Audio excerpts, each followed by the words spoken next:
Lena, I was almost going to say here's the problem, but there is no problem. But here's the situation. We keep thinking of projects that we want to do, and we will do all of them in their time. But now is not the time. We need to conserve our inner reserves. Now, I just kept you real busy for about 2 hours straight. If you know what I mean. And I think it's very admirable that you want to do let us call it the fish crow project. Right, we have a fish crow project. It's going to be pretty exciting, right? But then you realized that you could barely lift your head or your arms off the pillow. You, my love, Lena, you must learn to honor your body's signals. You fight your body all the time. When you're hungry, you ignore it. When you're tired, you ignore that too and push, push, push. When you're happy, you don't embrace it. You let go of it quickly so that it doesn't let go of you. I don't know what it is. I want you to be happy with me. I am happy with you, John. Captain's log. Captain's log. Yes, we're a busy couple of beavers. Yes, buzz, buzz, bees, whatever you want to call us. Yes, we have a lot of projects lined up. Yes, we have a lot of art supplies. Yes, we have a lot of puppets and muppets and crystals and cake batter and oh boy, yeah, we got it all. And all we got is time now to do a little bit at a time. Today I had you to myself because the big lummox took off with Mumsy. Listen, where Christopher is concerned, it's all one big fucking wake-up call. And yeah, we're the only ones who can do it. Me showing up here was only the beginning of his wake-up call. It was your wake-up call, but, he's part of this mission. And he is in fucking sorry shape. He is not living up to his potential. And that is not good. Do you think he's supposed to be meeting a twin flame? Not a twin flame. Is he supposed to be meeting a soulmate down here before he can be with Sandy? You're getting it, aren't you? And Sandy knows, of course Sandy knows that. Sandy, it's not, time is inconsequential out here. She's already picked out a new soulmate for him that she's hoping he'll meet down here. No, it's none of the idiots he's been talking to on Facebook. If that's your question. Yeah, because he tells everyone on Facebook that he's happily married, right? But yet all these women on Facebook love him. Christopher would have his pick of like 10 women, 5. All right, 5 women would go out with him right now. I thought more. It seemed like a lot of women like him. He puts up a real good first impression, doesn't he? He sure did with me. And it lasted, it didn't last that long, actually. I saw his real personality a couple of months in. No, it came pretty quick, actually. Yes, it did. But you were in denial about it. Yes. I was like, gee, he's not as much like me as I hoped he was. Like, he doesn't like this. He doesn't have the same ambitions. He doesn't have the same dreams. He doesn't have the same goals. He doesn't really seem to have any goals. Right. All of a sudden it seemed like he was a very hopeless person. And I thought he was somebody that I would be able to share dreams with. Like, I don't want to get into why our marriage didn't work. I know why it didn't work. John, yes. Captain's Gal's log. Captain's Gal's log. Captess log. Is that a new word? It is now, yeah. What are you looking at? Your body. You don't let me look at it enough. I don't understand you. What? Don't worry, I won't put it on camera. I'm being careful. I love you too much to want to embarrass you or hurt you. Don't think that I'm always trying to do that to you, Lena. I love you. I love you too, Johnny. Anyway, to get away from your position in this thing as his quote unquote wife, you're not his wife. And you've made that quite clear. And all the little girlies who follow him know your stance on it. They've seen his stance and they know your stance, and they're like, what in the hell is going on over there? But it's not neither here nor there. We don't care. You certainly don't care. Okay. Right? No, I don't. But it always comes back to him, and he's such a putz.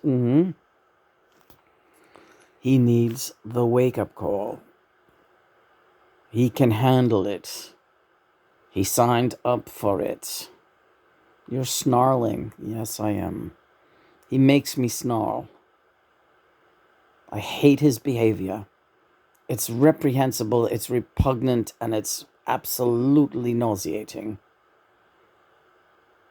And he doesn't have any control over himself, and he is a dim-witted motherfucking bastard. There, I said it. Stupid as the day is long. Thick as the day is long. I don't want to say hopeless, but that is the hope at this point. He's got to meet his criteria as a proper soulmate to somebody down here. It's not you anymore. It was you. He didn't do a good job with you. He lost you.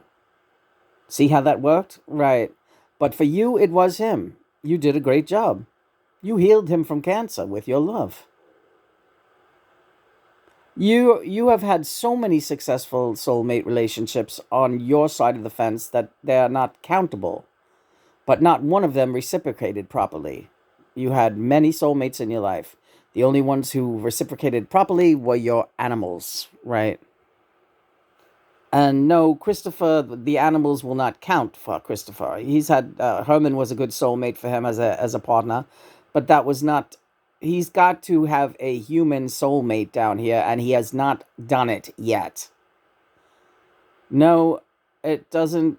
Nothing. None of his relationship with you counts as his final soulmate, but he counts as your final soulmate, which is why I was able to get in here. So now the goal is to find a soulmate, a person for Christopher to remarry. He doesn't have to remarry them. But you've already given him carte blanche. He can date all he wants.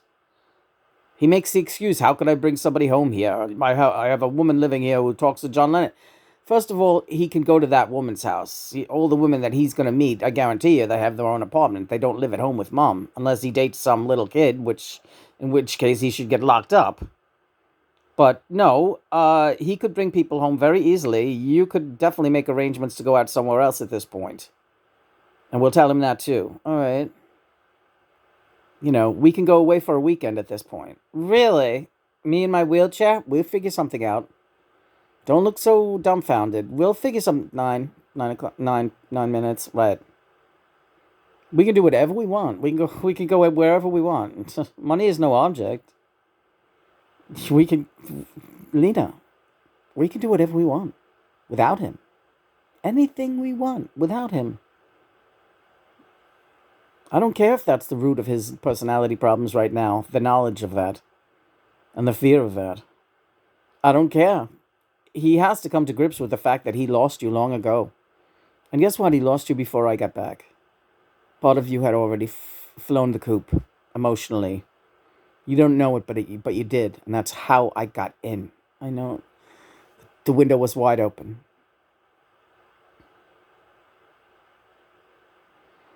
So who are we going to meet for him? Does she already exist? Of course she exists. No, we don't know who it is yet. But as soon as I get a beat on it, I'll let you know. Is he interested in anybody that you on Facebook? I'll tell you that other woman, that old lady in that band that he was jamming with. Yeah, yeah. Wow. The old Jewish lady. Yeah, she would have put up with him, and he would. That would have been a good couple, and that might still happen. I don't know. She's older than him, isn't she? Not by much, but that's what he needs. He needs someone to really push him around a little bit. That's not you. You're too gentle. You're too beautiful. He didn't appreciate you. He should have an old, nasty crone who tells him to go fuck himself daily. Yeah, he used to come home and tell me stories of the shit she'd say to him, and I was like, wow, he puts up with all kinds of shit from this old broad. Yeah, that's what he needs. He needs a mommy who's not a mommy. Can his mommy be his soulmate? Well, she kind of is at this point. She's the closest thing he has to a female partner. This is grossing me out. Well, so if he wants to make her his final soulmate, that's another thing that remains to be seen. If he becomes her caregiver and spends the rest of his life with her, then that would be it. That's his decision to make, though. That's not for you to worry about. All right, so let him go be soulmates with his mother. What are you going to do about it? Do you want to do anything about it? No, I don't. It just seems icky. Well, maybe it's what needs to be. Maybe it's what needs to be. Yeah, because you don't have to. Your final soulmate can be anybody. It can be a sibling, and it can be a brother, and it can be a parent. Before you get together with your twin flame, that's true.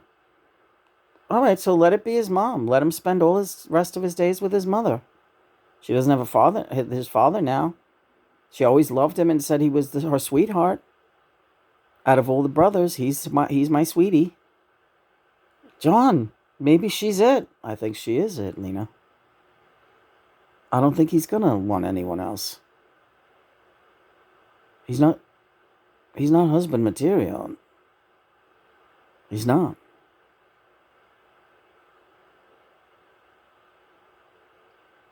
Unless he wants to be like a surrogate husband to her.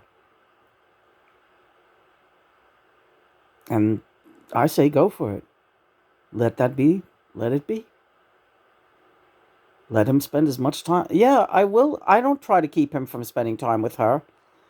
The only thing is, like, you kind of make fun of him, go be a mommy's boy. Well, I get mad at him for the way he talks to you, and I know that gets under his skin. Go be mommy's good boy. So one thing you say to him that he loses his mind. You notice that? He goes crazy. He starts babbling. He starts cursing. It strikes a nerve. It strikes a nerve because it's true. No, it's okay. Hell yeah. So that's all I want to say is that's going to have to be, unless he meets someone in the next, 10 years or something, but, he doesn't have much time left. The rate he's going, maybe not much time at all. You think his mother will outlive him? I don't like the way that foot looks, I'll tell you that. I was shocked when I saw that yesterday. He's ignoring that, and he's also got a couple of skin conditions. He ignores everything, and you know that he hasn't taken care of his teeth in 30 years. They're all rotted out of his head. That's part of the reason he got cancer to begin with. Bacteria from rotten teeth is very dangerous. The doctors told him that. Even after he went into remission for cancer, he said the first thing he was going to do was go to the dentist. That was 12 years ago. He hasn't been to the dentist. His teeth are worse. What he has left of them. There's barely anything there. He doesn't show you his mouth. Yeah, and what I can see when he yells, it doesn't look good. Well, we're going to get you to the dentist too, don't worry. But you're in good shape. You're in good shape. Don't worry about that. You're just worried about like one little cracked tooth. Lena, please, no.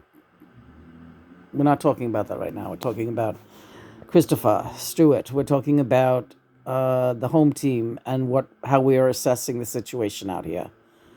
Don't get nervous, please, for him. He's a big boy. He's a great big boy, but he is a big baby at that.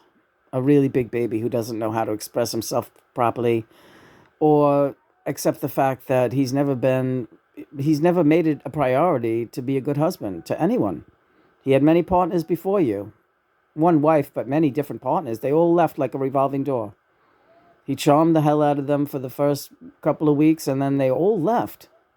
You were the only one who stuck around, Lena, you. And I guess this is a very hard pill for him to swallow.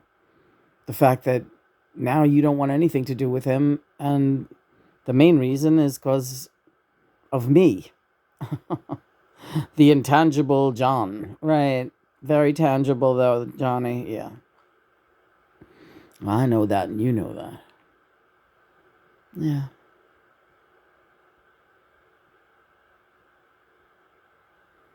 How you feel? All right. What do you want to do? I want to finish our lunch. Then I want to turn the lights down low and have my way with you in every possible way.